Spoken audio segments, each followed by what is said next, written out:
उत्तर प्रदेश के हाथरस में मची खतरनाक भगदड़ में 121 जिंदगियां हमेशा के लिए काल के गाल में समा गईं। कई परिवार उजड़ गए, कई ऐसे भी हैं जो बेसहारा रह गए।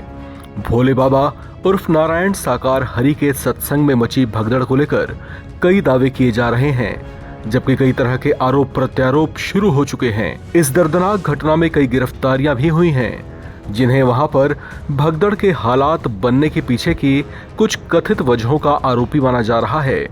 इन्हीं में से एक आरोपी हैं देव प्रकाश मधुकर, जो इस मामले में वांछित था और पुलिस के धरपकड़ अभियान के बाद पुलिस के चंगुल में फंस गया।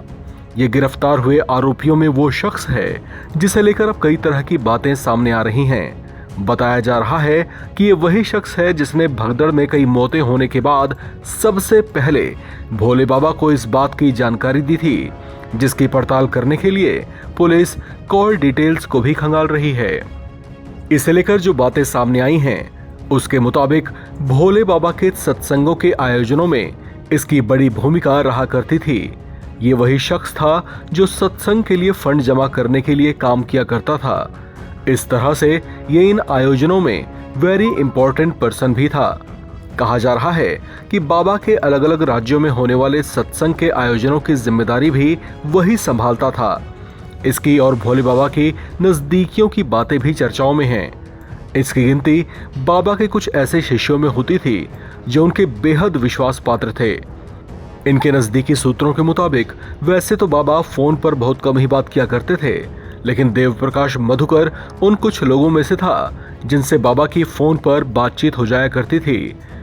बताया जा रहा है कि ये करीब 10-12 साल पहले भोले बाबा के संपर्क में आया था। उस समय वो भोले बाबा की मानव मंगल मिलन सद्भावना समागम समिति से जुड़ा था।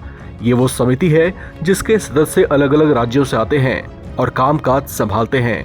देव प्रकाश मधुकर को लेकर कुछ हैरान करने वाली बातों का भी पता चला है। इससे अब तक हुई पूछताछ में जो बातें सामने आई हैं, उसके मुताबिक इसके संपर्क में कई राजनीतिक पार्टियां थीं। इसके बैंक खाते भी जांच के दायरे में हैं।